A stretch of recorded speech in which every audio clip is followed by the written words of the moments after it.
Assalamu alaikum wa rahmatullahi wa barakatuhu. A'udhu billahi minash shaitanir rajim. Bismillahirrahmanirrahim.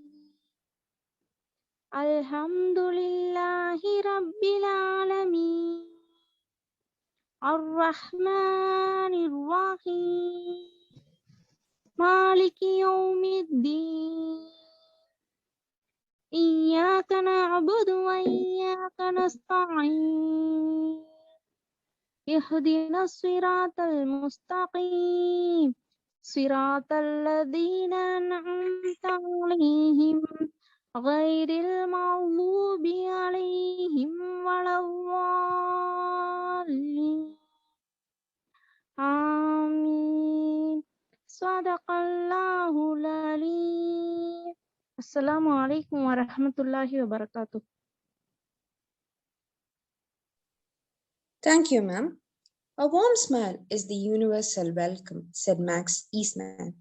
Now, I request Ms. Jumana, Assistant Professor, Department of English, to welcome the gathering and introduce the chief guest of the day. Ma'am, please. Thank you, Sabri. Assalamu alaikum. Good morning, everyone. On behalf of Aiman College of Arts and Science for Women, I welcome our guest speaker, Srimati T. Jayanti Rani ma'am, who is an advocate and former member of Tamil Nadu State Commission for Protection of Child Rights.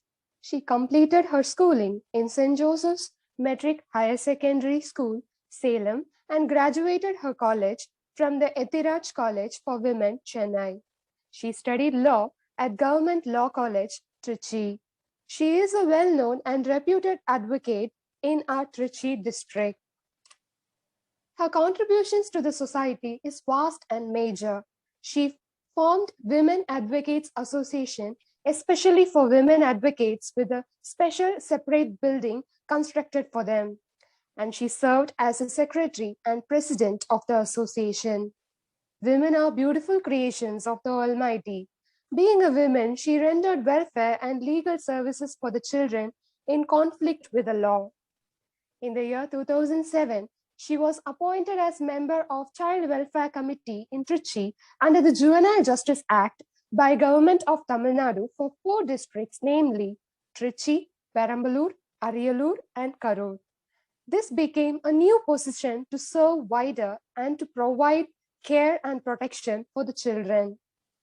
Women protects another woman. Her support is enough to give us the hope in difficult situations. Jayanti Rani ma'am collaborated with district social welfare officers and prevented nearly 185 child marriages and protected them in different situations. She has contributed a lot for the protection of child rights by reaching a milestone of her achievements. She became a member of Tamil Nadu State Commission for Protection of Child Rights. This was conferred by the Government of Tamil Nadu from 2014 to 2017. I feel proud to be a part of today's program. We thank you, ma'am, for accepting our invitation. I welcome all the members who are in the meet. We all have assembled here to get motivated and enlightened by you, ma'am. The meet is yours, Jayanti ma'am. Thank you.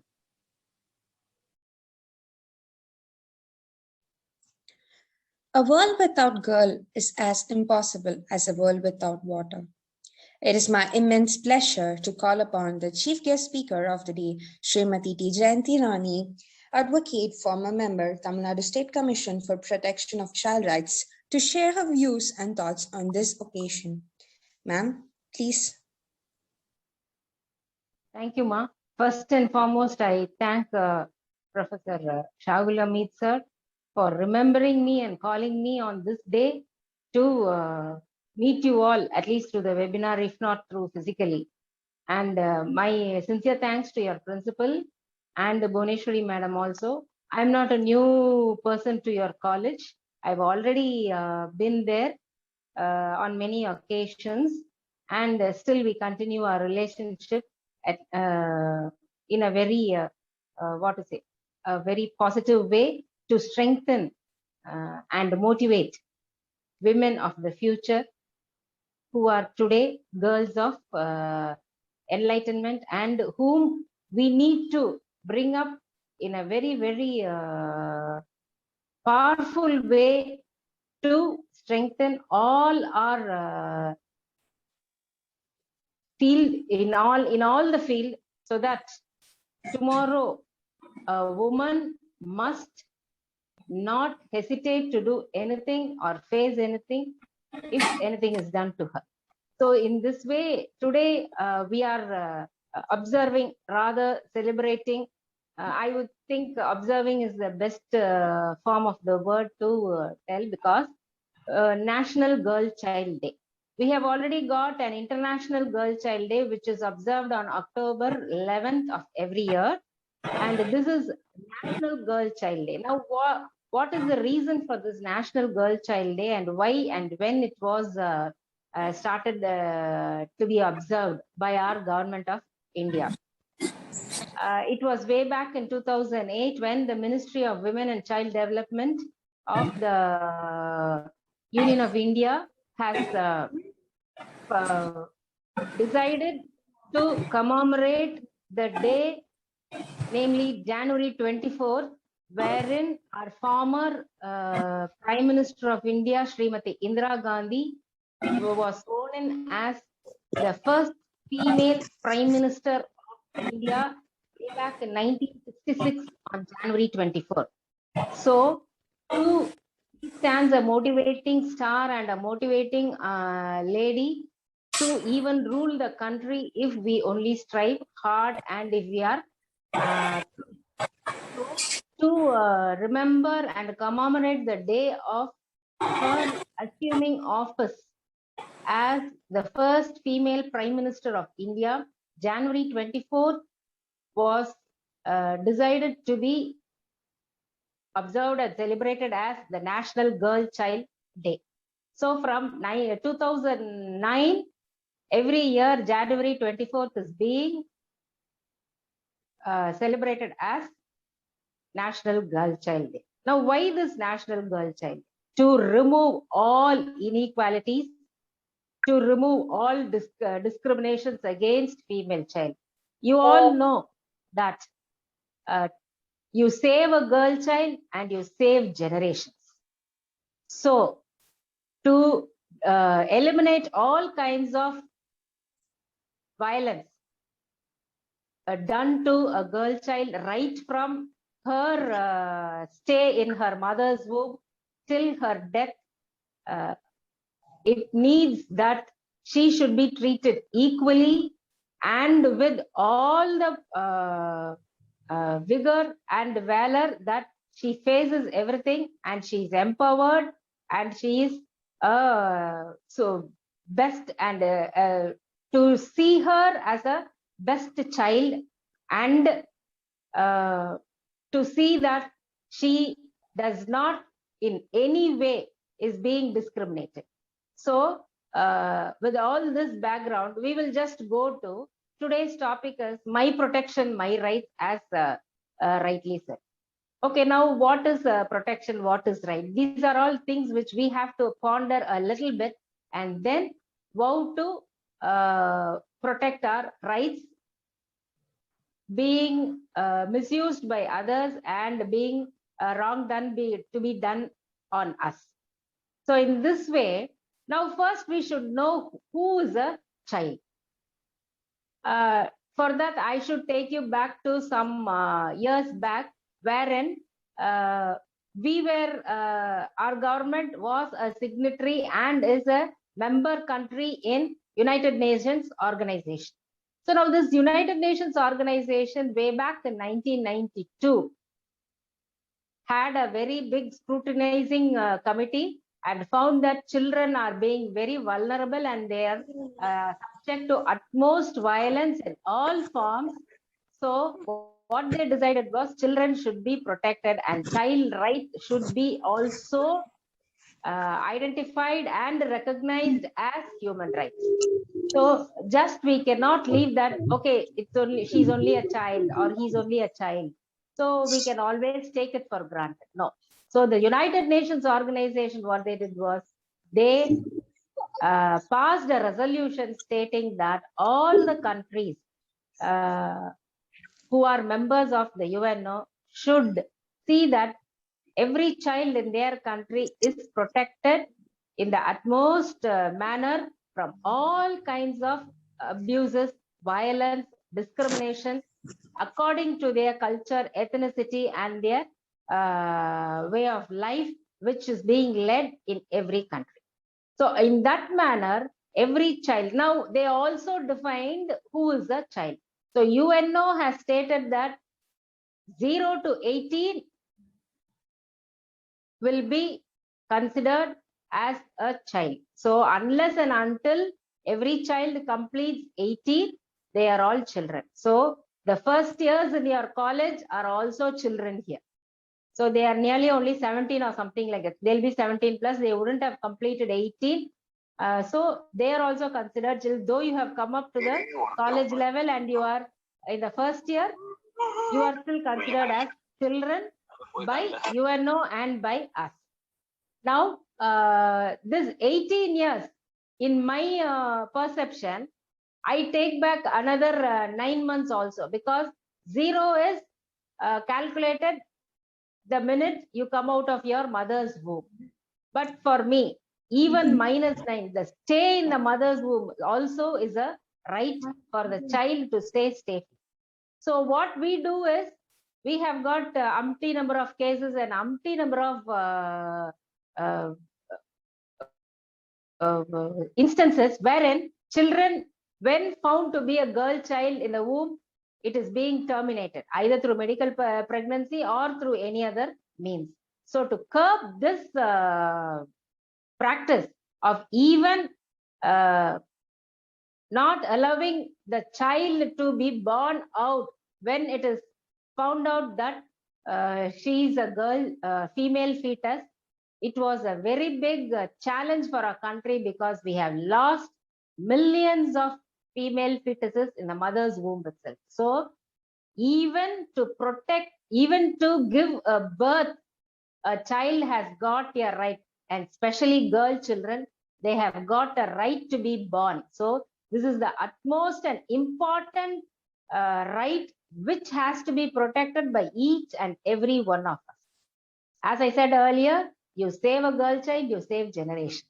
So just to curb them in their womb, in the mother's womb, is definitely not a proper act. And so what our government did, they enacted a law saying that if anybody reveals whether the fetus is a male or a female in the mother's womb, then they will be taken to task through the legislature, and they have enacted an act, a prenatal diagnostic act, or in short, sex selection abortion act, wherein if any lab or any hospital or any doctor or any technician, medical technician, reveals the status of the fetus in the mother's womb, will be done by an imprisonment, and their establishment will be sealed and their license will be cancelled.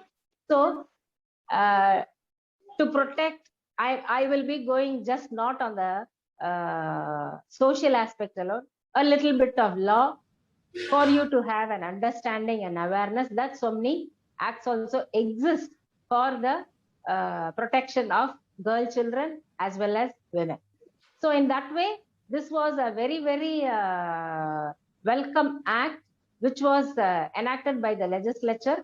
And even today, we have got cases where you could have read in the papers day in and day out, and especially in cities like, in districts like Dharmaburi, Madurai, Usulambatti, Namakkal, you see female fetuses and female infants have been done to task just because they were born as a female.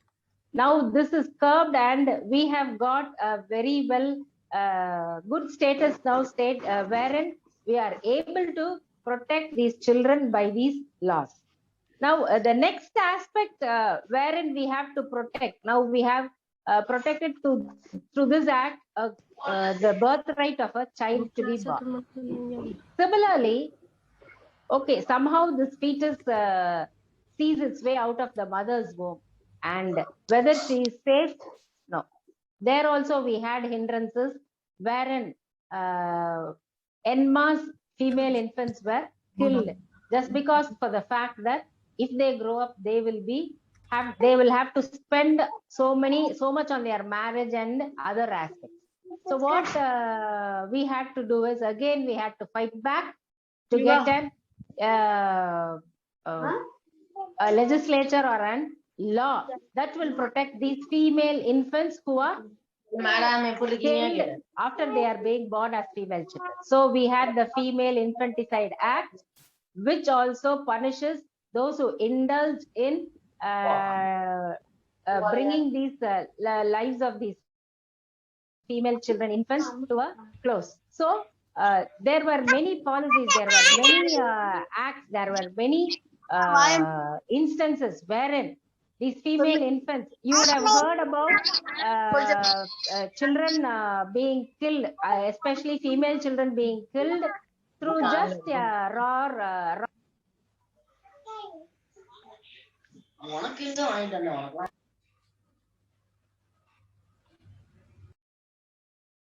even that Kallipal days. So cactus, the milk of the cactus plant. So these are all were simple measures to just kill a female when she is not wanted. So these practices have made us think, why are we not eligible, or are we not appropriate persons to live in this world just because our gender, that is too female, just because we were born as female, we are made to leave this world without even living our life which God has given us to live. So all these acts have come into force only after seeing the wrong and the abuse and the violence done on girl children. So these are all certain stages where we have fought right from the beginning, so that any more female fetus or infant will not be killed or done away with just because she's a female. So all these aspects only were being considered by the Ministry of Women and Child Development, and they have brought in various laws into this country to protect children right from their birth until their death. Now the next stage is where these children start going to school.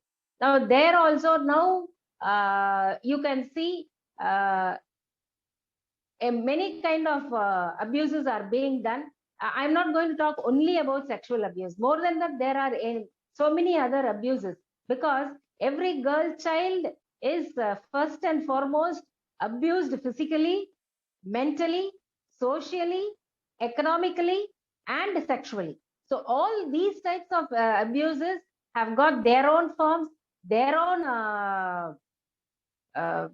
what to say, impact, which is leading to the downfall, and the number of females and women are slowly declining. As per the 2011 census of our country, for every male, there should be a female. So for every 1,000 male, as per 2011 census, there are only 842 females. So where have gone the rest of the females have gone? Either they have been killed while they were a fetus, or if they were an infant.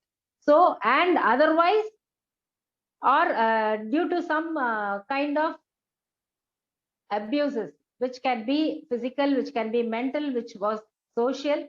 So many causes have put all these together to bring down the number. So we are not equal in numbers also. So to bring about the equality in number, only then everything will be equalized. So now this equality starts from our birth, our survival, our development, and our participation. So now I'm talking about 4 words: survival, development, protection, and participation. What are these? These are the universally accepted rights of a child. So child rights means and indicates the right to survival, the right to development, the right to protection, and the right to participation. Now, does any child need all these rights? These are already existing, and why it should be specifically stated that these are the 4 important child rights universally declared by the UNO and to be followed by all the countries. Yes, there is a need because, as I said, the birth of a child itself is in question, not only in our country, throughout the world. That is why this was made a universal right to survive. Now, what is the survival incorporates into itself? Survival does not mean just birth. After your birth, you need, your identity should be perfect. Your nationality should be perfect. And you should have a unique identity so that you are recognized in this world by so-and-so's child. So the survival aspect of a child is a very important and basic right wherein you have to have a name. A child has to have a name. It should have a parenthood. It should have the child should have a nationality. And above all, the child should have all the basic necessities for itself to grow into a proper and a good adult, in turn to be a good citizen of the country. So survival alone is not enough for a child.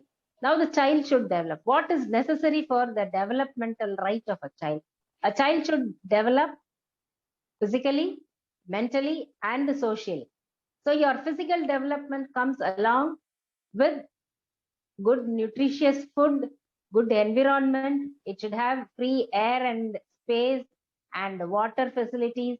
Everything should be clean for, and it should be, and a child should be able to get all these basic necessities for the living of a human being.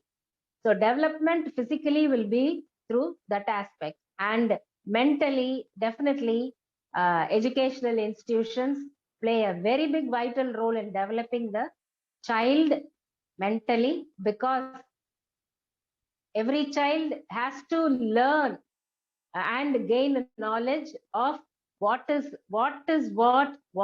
child is, who the child has to face, how the child has to move about in the society. Everything has to be taught to the child.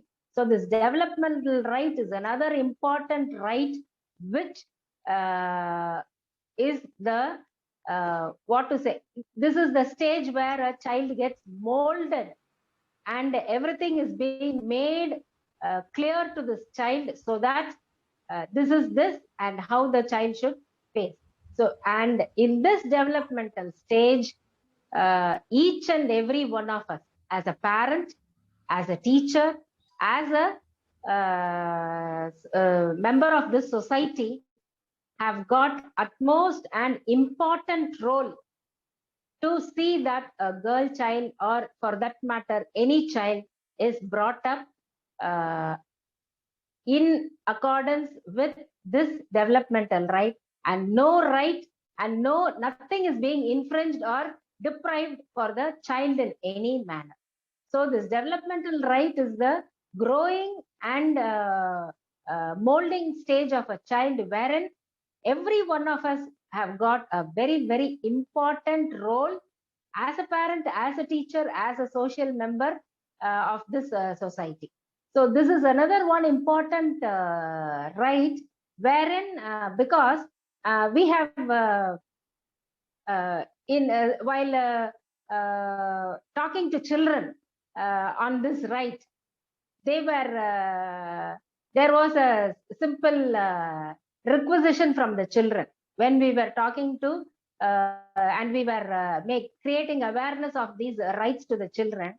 There was this request from the children was unanimous throughout Tamil Nadu, because I have traveled throughout Tamil Nadu and met children in all the districts. So this was a unanimous request to make something and give the government this message from the children to the government. It was like this. Now, when we asked how the schooling was going on for the children started saying that we don't have, and we are not allowed to utilize our physical training classes, games period. Weekly 2 periods are allotted for games or PT, as we say, but either our science teacher or our maths teacher, they grab or they borrow those classes from the PT teacher, saying that we should be trained especially in maths and science. So always we lose our games period and our PT period, sometimes even our cultural periods, for the sake of maths and science. So they, one child very jovially said, "Madam, they are even teaching us how to borrow." So the teachers taught us how to borrow from others. They borrowed our classes from the PT teacher, and we lost because of their borrowing. So these are all little things. It may be just a thing to just brush aside, but what is in depth seen as, without allowing the children to play in the playgrounds or to have their sports or their games or their physical training, we tend to make them rigid. We don't allow them to understand that losing a game is nothing, but participating in any game is a very big achievement. Neither winning or losing matters, but participation, wherein in every games period and every physical or cultural, they tend to give with each other. If any mistake is done, if any wrong, if they fight together, they develop the tendency of understanding, give and take policies and everything. And all these simple nuances of life and values of life are being taught, and children, they understand by themselves without being taught by anyone. So this is a very important request which we consider as a member in the commission. It was a very big request by the children, and we had to circulate through the education department to all the schools not to grab the physical training classes and deprive these children. So this is also a kind of abuse and infringing on their rights by not allowing them to use their physical training classes, wherein they build in more confidence, their capacity, their give and take policies, their understanding, their participation, and everything is being deprived just because of depriving them of participating in this physical training class. So development is a small word which is just look like, okay, making children come to school, making them learn science, maths, English, nothing, Tamil or whatever it is. Subjects alone will not be teaching children anything, but more than that, so many other things are being taught in school by way of these aspects. So development in home is one important thing, wherein physically and more values of life are being taught by the parents at home, wherein a different kind of approach for the children to mentally develop is being done in the school by the teachers, wherein they will be able to then face the society in any manner and develop themselves in accordance with the societal needs. So this is a very important aspect, and this developmental right of a child should not be infringed in any way, and each one of us have a duty to protect this developmental right of a child. So this is one another important aspect of child right, wherein this developmental right comes in. Now coming to next, the protection, right to protection of a child. Protection is protecting the child, as I already said, from any kind of physical abuse, mental or verbal abuse, economic abuse, and sexual abuse. So these are all aspects wherein each and every one. Now, when we talk about physical abuse, again, we have to talk about the right to free and compulsory education, RT Act, wherein uh, there is a section saying that any corporal treatment in the school is punishable. So beating a child or giving any punishments to the child physically is a physical abuse, and children will be otherwise what is it? They will be their right to protection or for physical abuse needs to be protected, and it should not be infringed in any way. So this child right aspect during the school days is again protecting them from any kind of physical abuse, not only from the school or from the even from the society, because from the society we can see in so many forms of child physical abuse. Take the aspect of child labor. Now, child marriages. All these aspects, all these activities by the society is not good for any child. Now, child labor we can see in so many places wherein we can see child labor. Any child is not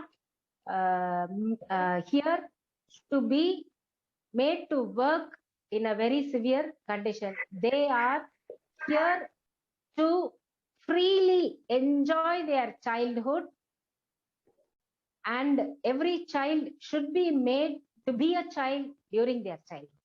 Whether we are giving this is, to my knowledge, child labor is prevalent everywhere. Even recently, we have rescued children from bonded labor, wherein they were not sent to school. They were made to work in farms to look after and take care of the cattle. So these children, when we rescued them, we found that the entire family, the father, mother, everybody are bonded laborers under the landlords who are holding in huge the cattle, and they are made to graze the cattle the whole day under the sun. Imagine a child, when we see this aspect in connection with the developmental, right? Even physically, a child needs to develop, and it has to get a pure environment, a good nourishment. Everything is there, but allowing the child to graze the cattle under the hot sun is another form of abuse and infringement of the rights for its development, and it is abuse on the part of not allowing the child to get the proper education and live its child. So these are all certain aspects which you have to consider. And what I request you in this context is, wherever you see a child being put to labor, start questioning. It is when we start questioning that there will be an end to it. Now, everybody, now what we do is we go into our shells. We never bother to even ask why you are doing this to this child. Who are you to do this to this child? What are their parents? Where are their parents? Why this child is being sent here? Now, our employers, for the sake of cheap employment and to save money, they employ these children in all aspects. See, you can see in hotels, uh, if you go into the kitchen side, you can see children cutting vegetables and doing things. You may say, okay, cutting vegetable, is it hazardous, or why a child should not do that? No, a child is not meant to cut vegetables in a hotel or work there to earn money. A child needs to develop herself or himself and live with childhood at that age. Imagine, can the child uh, behave as a child when he or she is at 30, 35? No, definitely. So why these children should be deprived of their childhood? Every one of us have enjoyed our childhood, and only these children who are vulnerable to this society, and they are taken for granted by the society, are being put to this utmost hinder and they need to be liberated from all these things. Now, another aspect we are talking about is child marriage. Now, this pandemic has taught us a very big lesson these 2 years. Just see the rise in the performance of child marriages. So these child marriages are hazardous in two ways, physically as well as mentally and morally for a child. Because for every child, girl child, her fetus, I mean her pelvic bones and her uterus will be fully grown only after 18 years.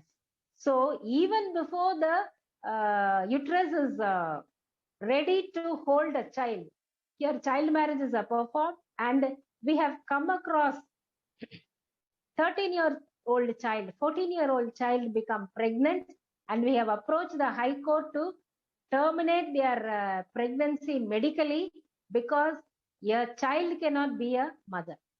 Imagine her role as a child and her role as a mother at 13 years. Is it not contradictory?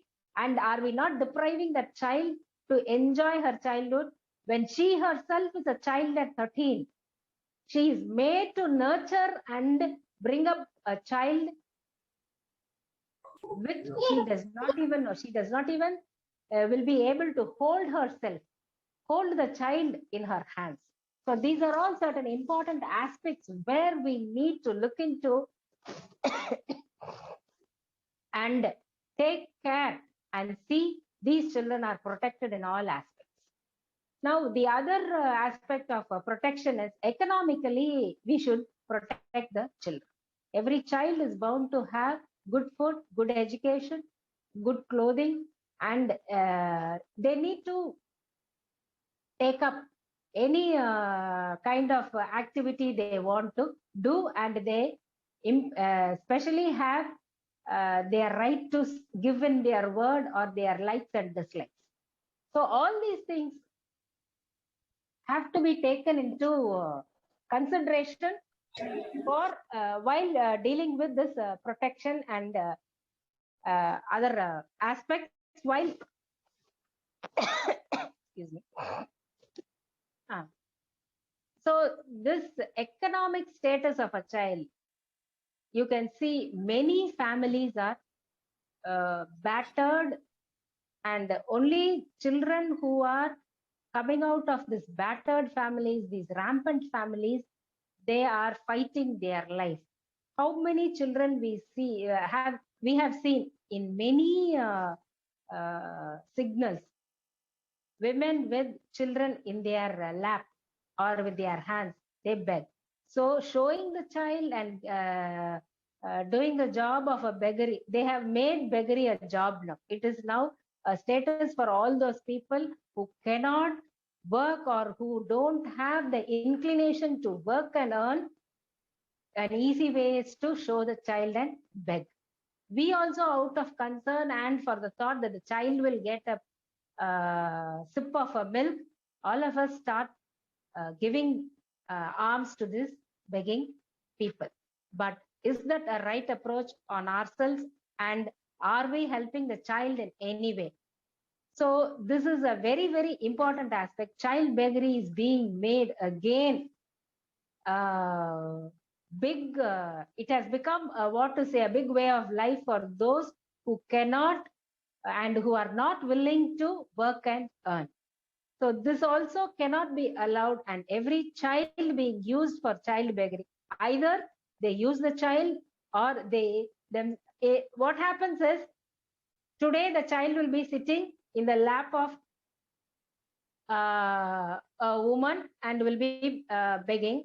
Now the thought, it is being the child is growing every day, so now it develops a tendency that okay, beggary is one kind of way and one kind of living wherein we can get easy money. So it does not think about, and the child is not made to even think about there are other aspects of life for its betterment and growth and to become a useful citizen to this country. So later on, what happens is the child in the lap now starts walking in the streets begging.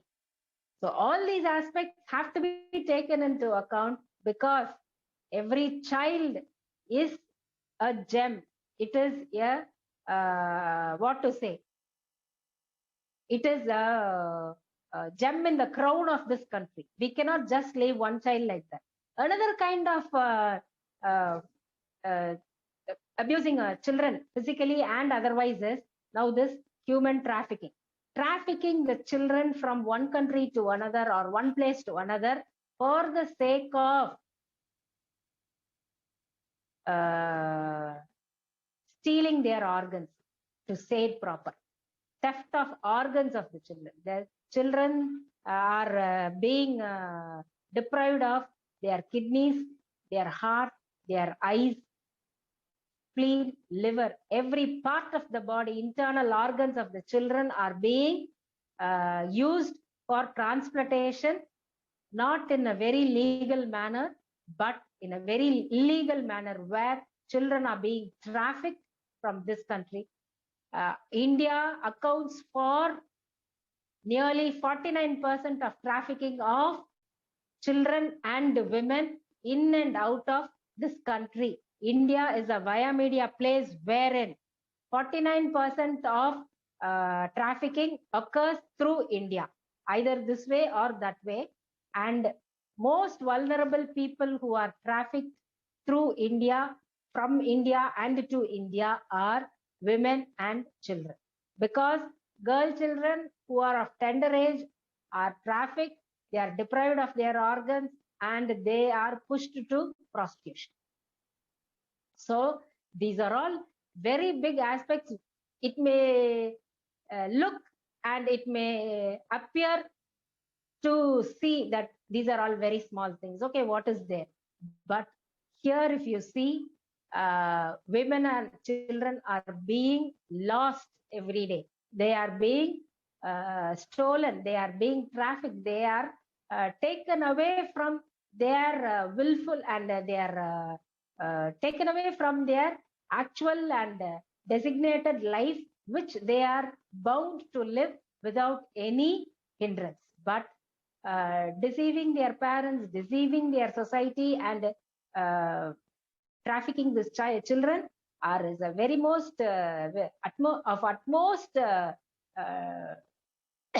infringement done to these children, and they need to stop. We have to make a full stop anywhere, every time. But what are we doing? This is a very big question. We are just coming together, we are talking, we are hearing, we gather statistics from NCRB and ACRB, and what we do, we just go on. But have we done anything? Have we contributed anything to the society in helping to save these children in any way? Because at least voicing out to the children or voicing out against the wrong done to the children is a small thing which will help so many children get out of their entanglements, and they will be and we will be helping these children to live their childhood. How we see so many children orphaned, we see so many children deprived of their basic education. And as youngsters, as grown-up adults, and we look after our children in our home very carefully. But what about those children who are deprived of their family, who are left out, and they have been taken miles away from their family for no fault of them, and only for the fault of being a girl child, or only for the fault of being a child? So these are all important things which you should consider as students who are going to come out of the college after your education. How you are going to personally, and the education you have got from, will be helping others in a small way. You may not need to go in a very big way of doing wonderful things. A very little small thing to your neighborhood child, or a child whom you come across as a child labor, as a victim of child marriage, as a victim of sexual abuse, a victim of economic abuse by the society. So many things. The little things, a small smile towards them, a small helping in the way of educating them or giving them a small source of inspiration, motivation, will help them go a long way in accepting and developing themselves into better citizens. So another important aspect in this protection is sexual abuse. Now, day in and day out, everywhere we are hearing, learning, and talking about sexual abuse done to children, right from the age of 6 months to even 50 years, 60 years women. But why this kind of abuse to the children? Another thing is, here as parents, we owe a duty while bringing up our children. We have failed in our duty to educate our boys at home, at school, that every other child is another human being. Gender is not a scale to be taken up for discriminating the girl children. We don't equally treat the girl child and the boy child at home equally. We ourselves as parents start discriminating just by this example. You just think over and ponder whether at every home or every household this aspect happens, because we give preferences to boy child that he need not do any household chores. Any household chore, like even washing the tumbler in which he had the milk or coffee, is not the duty of a boy child or a male, but it is the duty of a female child or a female of the household. So we start from there, wherein we ourselves have made that the male are always on the upper side and they hold their thumbs high up, and we are female children or females are always below and dependents of the male.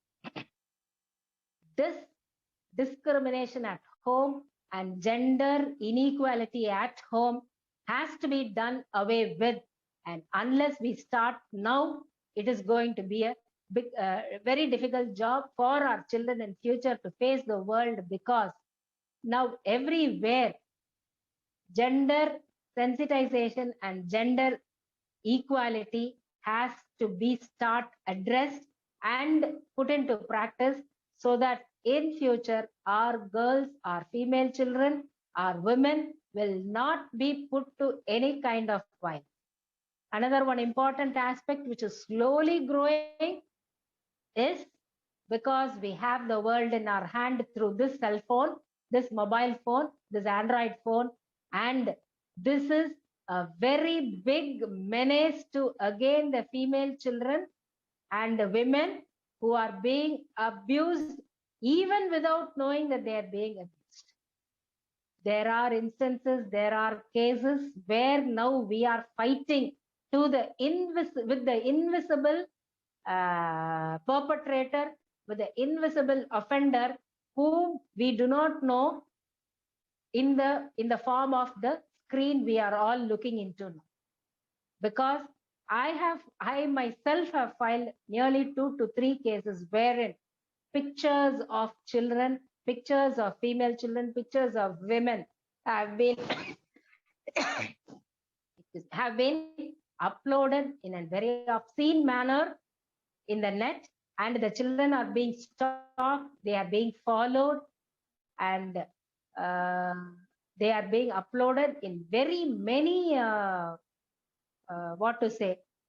Facebook apps, in very many apps, in social media, not this way or that way. So to find out the links, and it is a very cumbersome process, but yet we have done it very confidentially, and we have put and brought the offenders before the law. Cases are going on. We are yet to get results from the trial and cases. So this is an invisible threat which is now existing for the female children, especially adult and the adolescent girls, even adult women are being subject to this kind of violence, which we call it in a very simple word, it is a cyber threat, cyber crime, and we are unnecessarily being put to so many threats and abuses through the media. So one thing we have to be is always to be precautious is one way of saving our lives and the children of our girl children. But at the same time, we have to teach them to be courageous, to fight against the odds, to fight against these threats, and be very, at the same time, be careful in not getting entangled into any of these violences or being subject to any kind of abuses. So it needs a vast and tremendous amount of efforts to educate our female children, especially our mothers, especially our teachers, to make the children aware of all the threats in the society, of all their rights, which is available for them, which they can question and which they can which they can also fight, not only for themselves, but also for the sake of others. So this is a very important aspect where protection is not just going into the shell, but coming out and fighting, for which definitely we need to educate our children on all the aspects of these rights, which I have discussed now with you. Now, another important right which I have told is right to participation. Now, what is this right to participation of a child? We talked about survival, we talked about development, we talked about protection. Now, what is this participation? Are we allowing our child to participate in all the aspects, or are we even give our ears to hear the child what they want to say or what they want to express? This is not being done. This was not done to us. We have not exercised, or even we did not know that we had a right to participate from our childhood days. But now UNO says every child has got a right to participate in all the aspects. Every child should be heard. Every child's word and expression and their thought has to be given importance.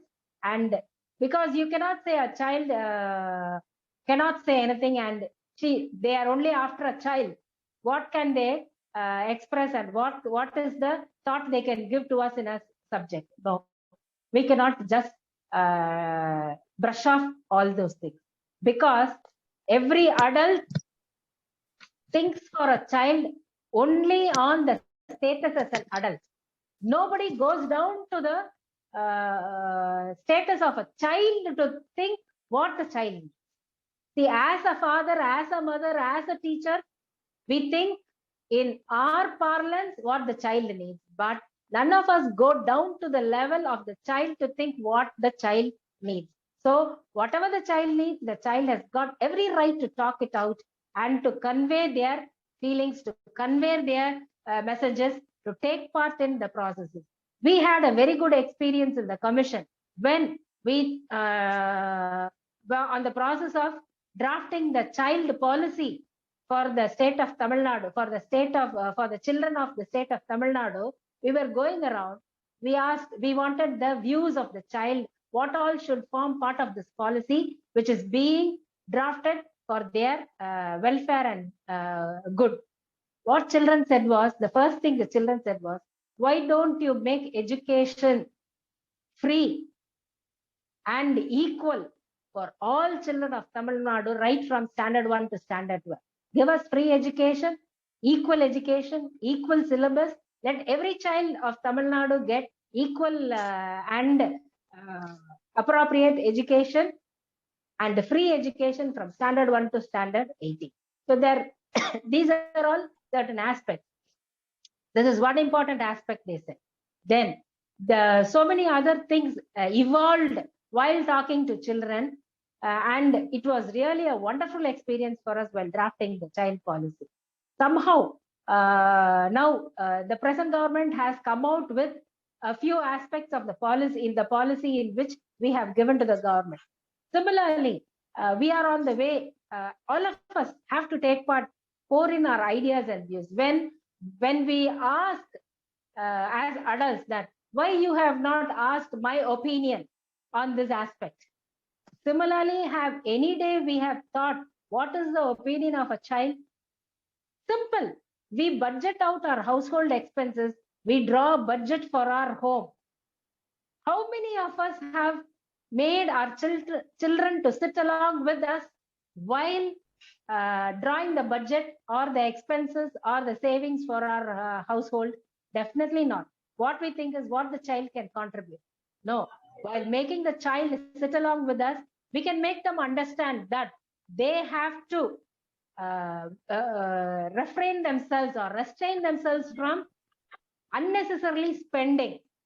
They should think whether twice or thrice before asking or compelling any parents to get them any goods or anything or any service, whether it is necessary for them and whether it can be done even without, if they can carry on their life even without that service or thing. So these are all certain aspects which will also inculcate a very good thought process, reasoning, and how to manage and how to bring about or lessen the burden of the parents to understand the difficulties the parents are undergoing, at the same time to mold themselves to be a better citizen and to confront the society in every other aspect when they have to face the society alone without the help of their parents or anybody. So these are all certain important things which we have failed to give to our children, or rather we even didn't get in through our childhood. But now there is a stage where we have to make children understand that they can voice out. They are not voiceless. They have got voices to tell out what they want and what they feel will be good for them and what they feel is comfortable for them, and without any hindrance or nothing, and in no way they are being misused in any manner. So all these things put together is a right to participation, where time has come. Now we have to allow children to talk, allow to children give their opinion in all aspects. So these four rights: survival, development, protection, and participation. In Tamil, very easy to remember this four rights. Right to survival is வாழ்வுரிமை. Right to development is வளரும் உரிமை. Right to protection is பாதுகாப்பு உரிமை. And right to participation is பங்கேற்பும் உரிமை. So வாழ்வதற்கான உரிமை, வளர்வதற்கான உரிமை, பாதுகாப்பிற்கான உரிமை, பங்கேற்றலுக்கான உரிமை. So all these four rights are child rights which needs to be protected, which needs to be seen that every child is not deprived of any of these rights. It can be easily kept in mind, understood, and delivered to every child in a very easy manner. இந்த 4 உரிமையும் நீங்க வந்து நல்லா ஞாபகம் வச்சுக்கலாம். Just these 4 words: வாவா, பாப்பா.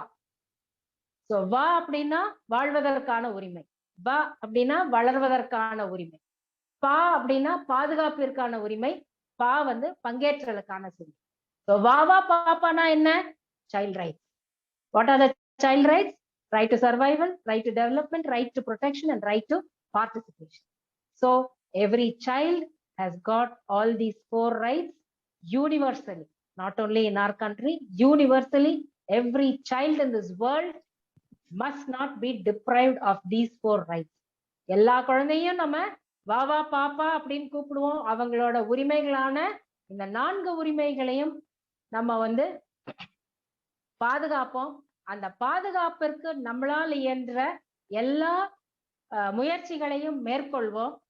And it is high time that we look into the lives of all children, whether at home, whether at the neighborhood, whether at school, or whether in the society, is not being abused, is not being infringed, is not being misused, and the child is not put to any kind of discrimination. And it is high time we protect them in all aspects, right from their childhood and right from their the way they are brought up, and nothing is being deprived for them. So with this small bird's eye view of the child rights, we have a bounden duty towards children to protect all these 4 rights. Not only protection, it is their survival, it is their development, it is their protection, and it is their participation. We have to look into every child and see that every child gets all these 4 rights, and at the same time help them out to do their duties in consonance with all these rights. It is not that we should not teach the children only to claim their rights. We should also teach them what are their duties, what are their duties towards the parents, what are their duties towards the teachers, what is their duty towards the society. So all these things also have to be simultaneously inculcated into the children when we are talking about rights. When we talk about rights, we are also talking about their duties with the children should not go away or be brushed aside. So every child has got a right. Similarly, every child has a bounden duty to protect its own right as well as the right of other child. Now, any abuse, any wrong done to any child, you can always call up 1098, which is the child helpline number in India, and any child abused anywhere can be taken care of through this number. Any call to this 1098 will immediately help the child in distress to be rescued or to be help out the child so that it can get appropriate redressal through any means. Now, there are certain agencies which look after the child protection and the child right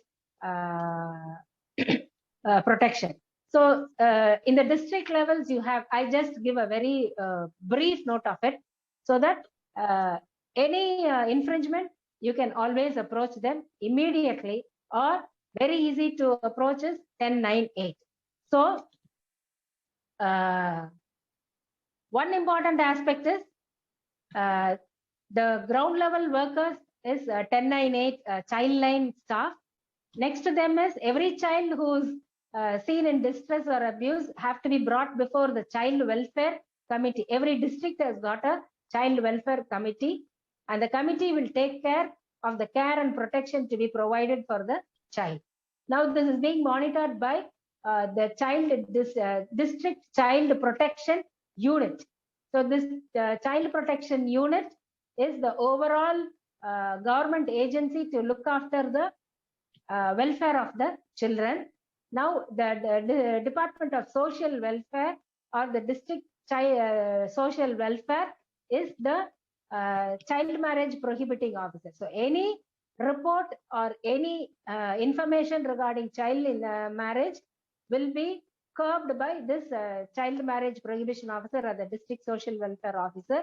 Everybody can be reached by this one number 1098 or to the government offices numbers which are already in the website. Okay. Now, the state level monitoring authority, whether the district, these agencies are working properly, is the State Commission for Protection of Child Rights. And in the national level, you have the National Commission for Protection of Child Rights.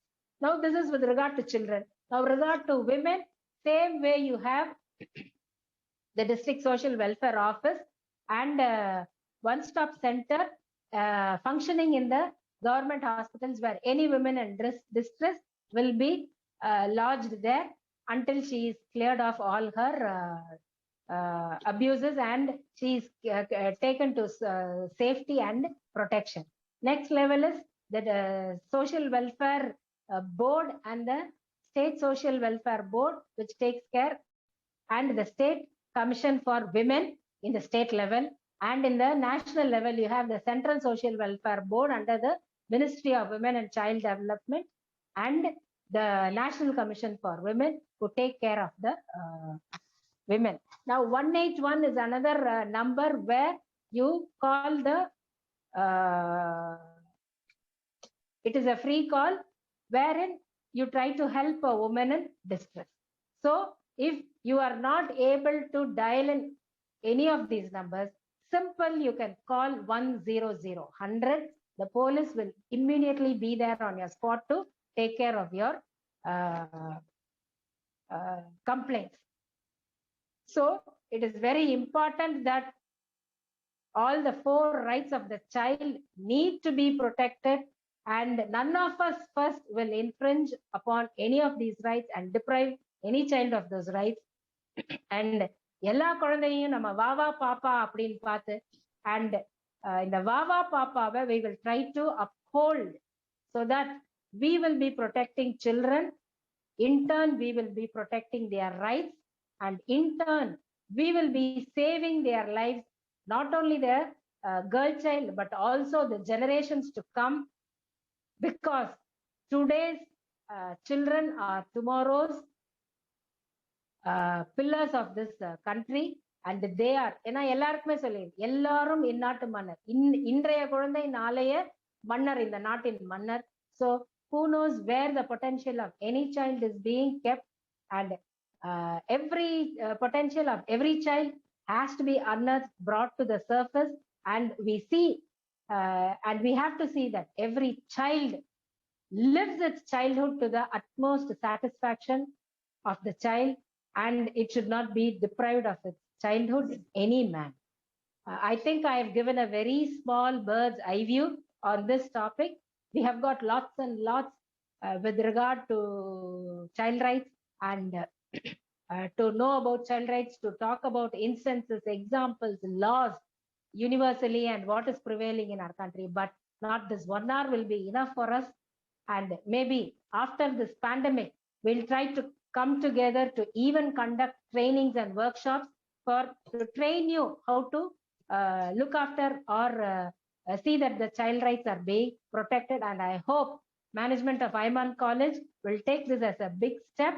And I'm proud that a college for women to uphold the dignity of the women, because every child also has got a dignity, and especially female children have got dignity at par with women, and it is our bounden duty to protect not only them physically, their physical, mental and social, but their dignity also. And with these few words, I thank the management staff and the students of Aiman College for this wonderful opportunity to being with you for the last 1 hour, and I hope you have gained some input with regard to child rights and child protection. Let us commemorate, celebrate the National Girl Child Day today, and the International Girl Child Day on October 11th. We'll try to put up something more credible, more useful, and more helpful for children, maybe by October 11th of this year, which stands to be the International Day of the Girl Child. Thank you, one and all. If any queries, you can feel free to ask. Thank you. Thank you very much.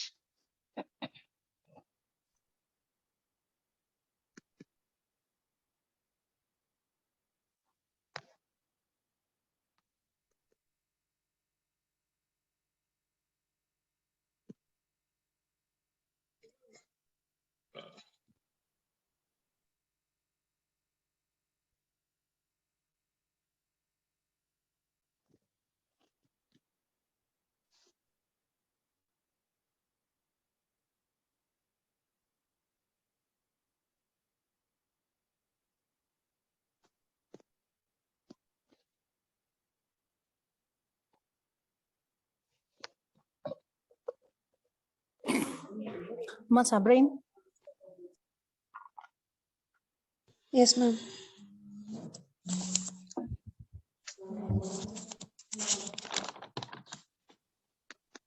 Thank you, ma'am. We have now understood the importance and significance of this day. You have instilled courage in us to protect ourselves. My protection, my right.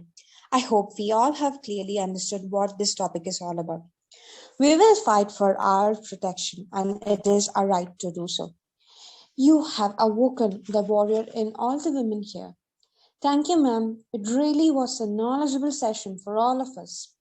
We'll ensure it is an effective one too. When gratitude becomes your default setting, life changes. Now, I'd like to call upon Asila N of 3rd CS to deliver the vote of thanks. Asila, please. Having a girl is a plus, not a minus. Sania Mirza. Good afternoon to one and all present here today. On behalf of the organizing team, it's my privilege to propose the vote of thanks for such an informative webinar organized by the Gender Championship Club of our college. My heart fills with lots of gratitude and respect for our distinguished guest speaker, Ms. Jayanti Rani Ma'am, advocate and former member of Commission for Protection of Child Rights, for not only sparing her valuable time for us to grace this webinar, but also for enlightening us with her commendable talk on the topic, My Protection, My Right. Thank you, ma'am, for enhancing our understanding on the rights and importance of a girl child. It was indeed an informative session. I'm running short of words to express my humble thanks to our director, Dr. M. Shahul Hamid sir, Principal Dr. Suhasini Ernest ma'am, Vice Principal Dr. M. Nasrin Banu ma'am, and Mrs. Fahmida Tahsin ma'am for giving us this opportunity. I would like to extend my heartfelt thanks to all the staff coordinators for organizing this wonderful session. Last but not the least, I would like to thank all my lovely friends who stayed till the end of the session with utmost patience. I hope you all have gained some extra knowledge about the various rights of a girl child. Thank you all. Have a nice day ahead. Thank you, Asila. Now we have reached to the end of the session today. It was my immense pleasure to be a part of this informative session. Myself, I'm Sabreen Fatima M of 3rd CS, signing off from you. The session has ended. You can leave the meeting now. Thank you, everyone.